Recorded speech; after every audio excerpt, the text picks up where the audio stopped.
Freedom's greetings, Helldivers. Ervin here. The first year of Helldivers 2 was a rough one, to be sure. During all the rough waters, we've seen a ton of new content added to the game, though, including 9 premium Warbonds now in total, filled with all kinds of game changing gear that, over time, fundamentally changed how we play the game since launch. Now, as a new Helldiver, or maybe just one that's taken a break for a while, only returning once the Illuminates struck at the heart of democracy once again, it might be a bit overwhelming or difficult to decide what order to buy these things in.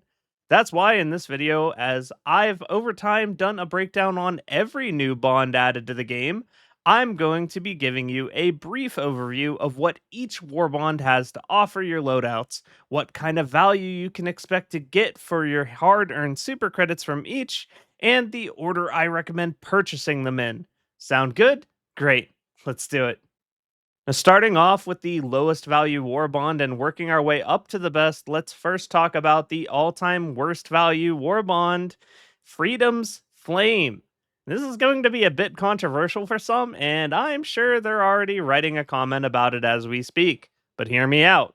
Both the primary weapon, the Torture, and the secondary weapon, the Crisper, deal less DPS than the Flamethrower support weapon, and do generally a worse job at frying up whatever enemy you were planning to point it at.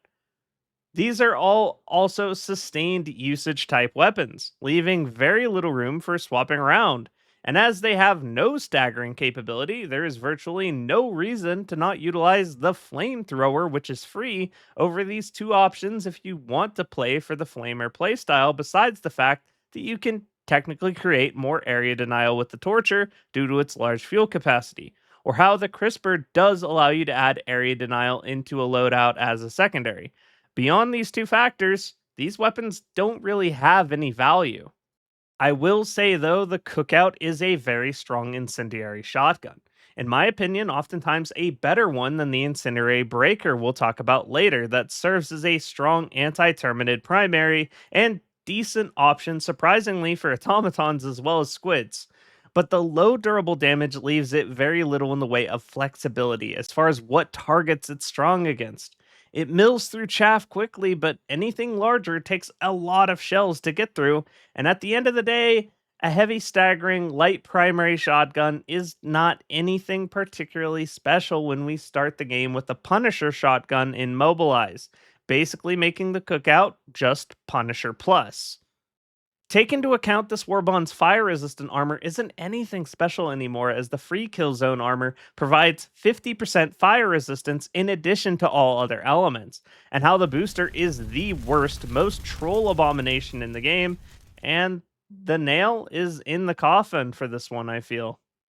Granted, this next Warbond is not much better, and you really could flip these two around if you wanted. Chemical Agents, which smells about as bad as you'd guess by looking at it. This Warbond's armor suits provide you with gas resistance, and none of our enemies use gas damage. So if you're taking this armor, it is purely for resistance to your own fumes. Worse yet, because it's just resistance and not immunity, you're still going to end up using a stim anyway, and wondering why you didn't just bring the Killzone armor to resist a bit of everything instead of being slightly more resistant to your self-inflicted damage. The Tox Guard Dog is among the worst stratagems in the game, if not the worst. It takes your backpack and stratagem slot, and what you get is a guard dog that can't really kill anything and has too little range to be properly crowd controlling anyone. On top of the fact, it doesn't try to crop dust the entire enemy swarm. It just tries to target one singular enemy at a time until it dies, crippling its crowd control capability. The Sterilizer isn't much better. This support weapon deals the lowest amount of damage in the entire game, and the gas crowd control effect isn't very reliable, unlike stun, as enemies still fulfill their queued up action before being controlled by the gas, meaning with its short range, oftentimes you're going to be splattered by the enemy you'd expect to have been crowd controlled by the gas. And the whole time you're using this weapon, you're asking yourself why you didn't just bring a weapon that would kill the enemy, or at the very least, the Arc Thrower, which hard stuns anything it doesn't kill while doing slightly less pathetic damage from a greater range without buying a War Bond. You also do get the stim pistol, which can be utilized to heal and give stamina back to your teammates, which I'll admit is a very unique function for a sidearm. Thing is, you'll find it on average pretty difficult to get value out of it, as it requires a teammate to be injured but not dead in your general vicinity. And in a game as fast paced as Helldivers, death occurs pretty rapidly, making it difficult to utilize any kind of non personal healing devices, especially a dart gun. And that's all saying that they're not just going to stim themselves before you get a chance to administer a stim through your pistol. The only saving grace, and why I didn't rank this Warbond on the bottom, is the gas grenade, which, although is a less reliable crowd control than stunning the enemy, lasts a very long time as the cloud looms for up to 15 seconds, reapplying the gas effect. And the gas does slowly actually kill off weaker targets at the same time. And thanks to a recent buff, this grenade can also be used to destroy enemy spawners, giving it some much needed additional utility. I'm sure I'm not the only one who has said that the Chemical Agent's Warbond is basically a glorified 1000 super credit gas grenade. Generally, if you ask any other creator what they think of this Warbond, they are likely to tell you about the same thing. So leave this one till you're late in the game unless you find the gas grenade extremely compelling. Moving up on our list to the next Warbond, we have the Truth Enforcers. Now, the Truth Enforcers Warbond has some of the nicest looking aesthetics in the fleet, but we're looking at a list based on function over form here, so that doesn't give us any points in my book. The armor passive itself is next to worthless, as unflinching just makes your Helldiver resistant to aim punch. It has no effect on being heavily staggered, which prevents stims, and it has no effect on being ragdolled. The only time this passive can be useful is if you're currently shooting an enemy, likely with an automatic or laser or charge weapon, and you want to continue shooting while being shot yourself. Problem is, we have so little max health, and this passive isn't available on heavy armor. So the likelihood of you being shot and not wanting to instantly find cover and stim, and then instead continue to shoot back, is very, very unlikely. The booster dead sprint is a decent booster to be fair, but it can't compete with the big four boosters for a spot on the roster in most games, as even while running Vitality Booster, which drastically reduces the health drain from sprinting this thing inflicts, you're going to be better off just running Stamina Booster, which improves both your maximum stamina and stamina regeneration without costing you HP to continue sprinting. In most games, this one just isn't going to be picked over stamina or muscle enhancement, both of which being free. The primary weapons in Truth Enforcers include the SMG 32 Reprimand and the SG 20 Halt. The Reprimand is a solid primary weapon at very close ranges, packing very high damage per bullet, but the high spread factor is likely to be something many players find frustrating, making it an unideal choice as one of your early warbonds. It can be good, and it's a fun weapon to use, but it's ultimately not going to add much to our potential options as just another automatic two-handed primary weapon. The Halt, however, is in my opinion the highlight of this Warbond. This shotgun is very unique in function, as its second tube of shells is basically loaded with stun grenades, while otherwise packing some serious punch as a medium armor shredding flechette loaded cannon. It does great damage, and if you set your swap to be a single keystroke, it can be extremely effective, especially on the Terminid front, where it can stun lock even enemies as large as chargers while taking down everything smaller in just 1 to 2 shots of the flechette shells. This is certainly a great and unique weapon to add to the arsenal. The Loyalist, also granted by the Truth Enforcers Warbond, is a very strong sidearm, but suffers a bit from CRISPR syndrome by being a smaller version of a much better weapon. Series 4 deatomizer. That's what I'm talking about. Noisy cricket. We'll be covering in a Warbond that appears higher on the list. It's not bad by any means, but there are very few loadouts I can run where I feel it's optimal to bring it along in a similar way to how I feel about the CRISPR. Moving on up next, we have Steeled Veterans. Steeled Veterans comes with the more expensive supporter pack, but is also purchased the same as any other Warbond, assuming you didn't pick up the $60 version of the game.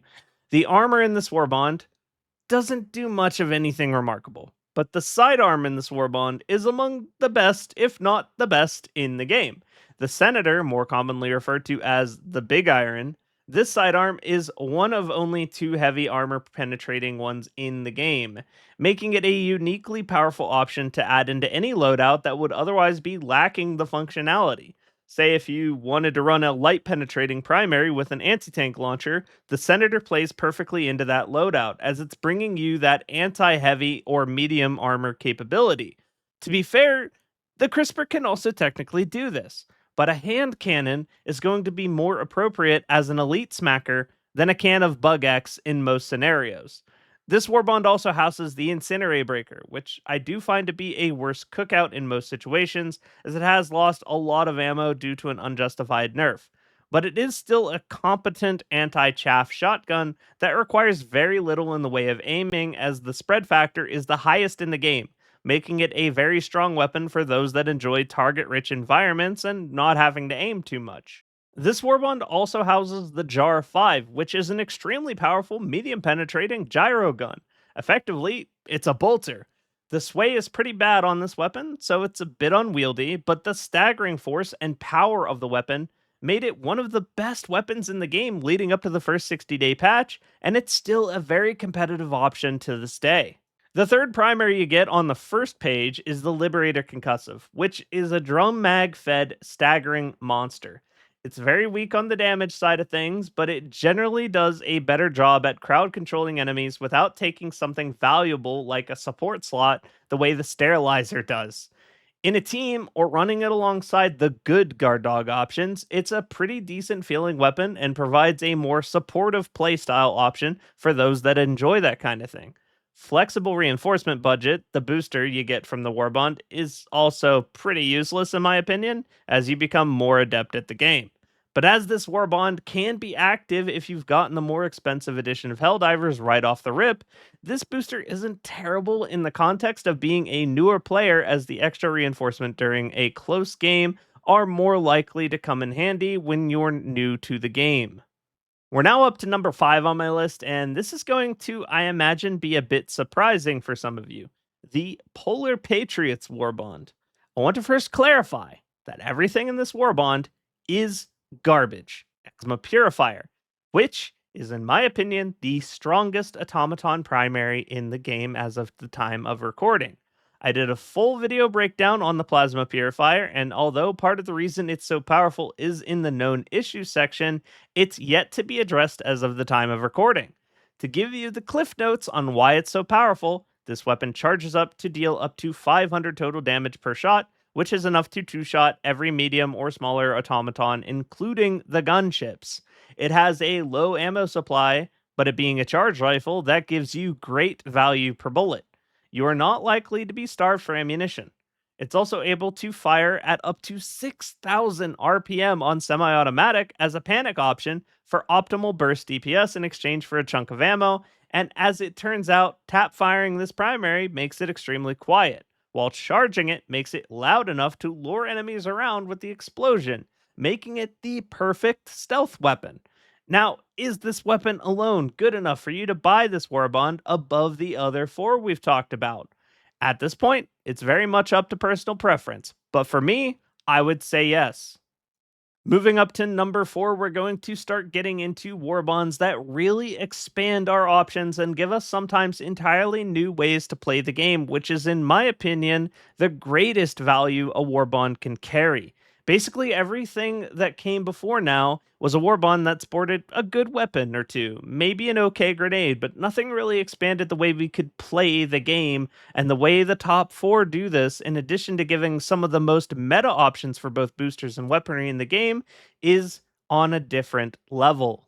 Urban Legends is the most recent Warbond, but it's brought us some of both the strongest and most unique gear in the game. The unique armor passive gives your Helldiver a passive they actually have full control over the usefulness of for once, as it gives both your primary as well as any non backpack loaded support weapon a chunk of additional ammunition in addition to a faster reload for your primary weapon. This passive is basically my favorite in the game now, as it's a controllable benefit that the player is always utilizing rather than maybe surviving an extra hit or two under very specific situations. This is always providing you additional combat effectiveness. Now, the Stun Lance is also the first Warbond granted melee weapon, which, although is not a particularly strong option, is a new way to utilize your secondary slot and is particularly fun to use against the Illuminates, not so much representing a particularly powerful new addition, but a new way to play the game you couldn't really do otherwise.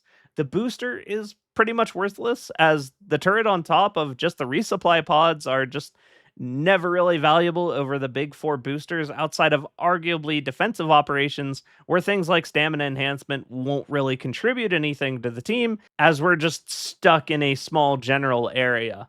The anti tank emplacement, however, is one of the best stratagems in the game, doing exactly what its name implies, able to, on a very notably short cooldown, drop in and provide an emplacement that dumpsters every tank class enemy in the game in just a few shells out of its 30 shell ammo supply, in addition to performing anti air and dropship duty, making it a staple for defensive missions across the galaxy as one of our most powerful options. You also get the directional shield from this Warbond, but in all honesty, in most situations, it's just a worse ballistic shield, which is free, although it can be used to shield teammates or the Puma FRV from incoming fire, making it pretty unique in that regard.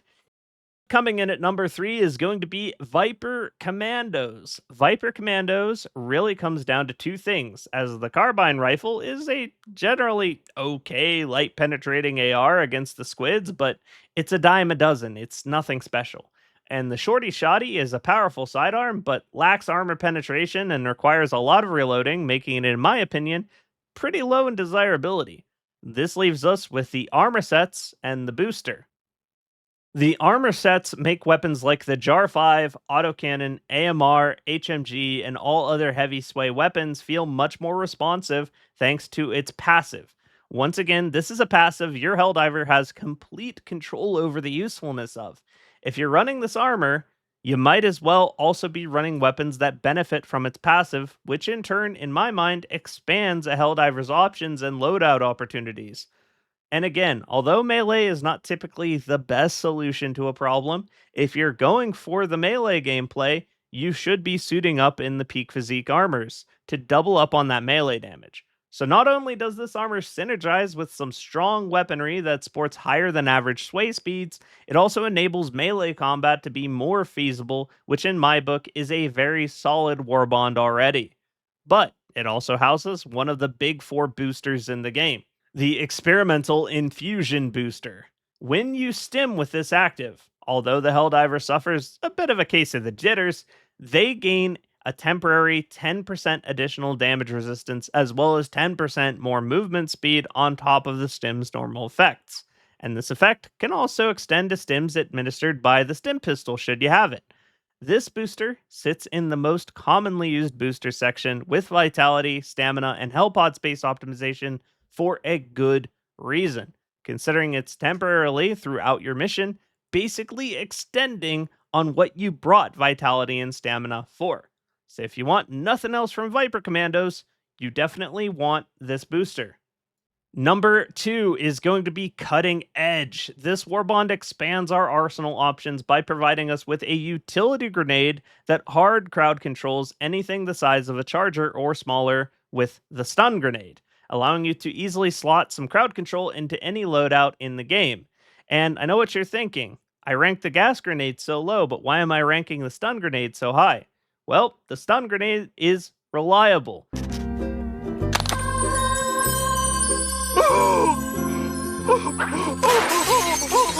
Unreliable! It doesn't last as long, but the enemy can't move. Meanwhile, like I said, if something is gassed, it can potentially just wig out and hit you anyways, and it's going to have queued up actions before it gets gassed, meaning it's also, again, going to sometimes hit you anyways. Stun grenades are reliability. And on top of that, Cutting Edge is far from just a grenade warbond. The sickle is considered to be the best light penetrating primary assault rifle by many Helldivers, although they are, in my opinion, all pretty similar in nature, and this is pretty unremarkable for me personally. But the Blitzer, on the other hand, is the best Terminid killing primary in the game, sporting infinite ammo, stun buildup, medium penetration, and auto aim towards head hitboxes within a cone of fire. Staying mobile with the Blitzer and at a safe distance from your teammates gets pretty much bar none the best overall results against the bugs as an anti medium plus anti chaff answer. Some weapons might answer the medium bugs better, some the chaff better, but neither are going to do both as good as this weapon does. On top of that, it's extremely easy to use, making it a great addition to any new Helldiver's arsenal. Now, next, the armor used to be pretty much completely useless from this Warbond unless your arc thrower pal had a case of the skill issue. But now the Illuminates have two different sources of arc damage, one being the close range arc thrower that the Harvesters deploy, and the other being the Tesla towers they deploy around the map. So the arc resistant armors granted from this Warbond, giving 95% resistance to these, is actually a very solid option now for the Illuminate operations. Again, especially for those newer to the game, just looking to check out the Illuminates, making this pretty solidly my second place as far as the order you should be picking up your new bonds. And finally, number one. I'm sure the majority of the longtime veterans here saw this one coming from the beginning, but it's, of course, Democratic Detonation. This Warbond has two primary weapons as well as a sidearm that drastically change how you can build your loadouts. As to this day, this Warbond is the only source of primary and secondary spawner killing options in the game. Both the Eruptor, which has fallen off in use, and the Explosive Crossbow can take out any enemy spawner thanks to their high demolition force. But the crossbow being also one handed and an extremely powerful AoE damage primary with the highest per shot damage of any primary, and to be fair, most support weapons, makes it for a lot of Helldivers just simply the best weapon, period. The grenade pistol is not the most combat effective secondary. That crown belongs to the Senator, as we discussed. But the utility it brings is unique to it, and it alone, as no other sidearm can destroy enemy spawners. The reason this is important is that flexibility granted by adding one of these weapons into a loadout allows you to utilize your grenade for utility instead of being crippled for not adding personal spawner killing capability to your build. There isn't any Warbond that expands your options for strong loadout building the way just these three weapons do. And that's without even going over how the Thermite grenade is a very reliable anti tank grenade, further allowing you to build diverse loadouts if you, for example, didn't want to bring an anti tank support weapon, but wanted to still keep that functionality in your loadout. Then the Thermite grenade would be a great option. Considering all of this opens up to you when you purchase this bond, I would hope most anyone could see why I value this war bond above all others and very much advise picking it up first and foremost out of all nine. And that's it. All 9 premium war bonds ranked, and my recommended order for buying them. Hopefully, this is helpful for our new or returning Helldivers figuring out what order they should be looking to pick up their new gear in. I've also covered the release of every single one of these war bonds throughout the first year of my channel, and although a lot of the gear changed over time, if you wanted more specific information on a war bond, you can likely find it by browsing the videos I have for more. So, what did you agree with? What did you disagree with? I'm sure you'll let me know in the comments down below. Thank you to my coffee supporters who help keep the channel going, and thank you for watching till the end. I'll see you next time.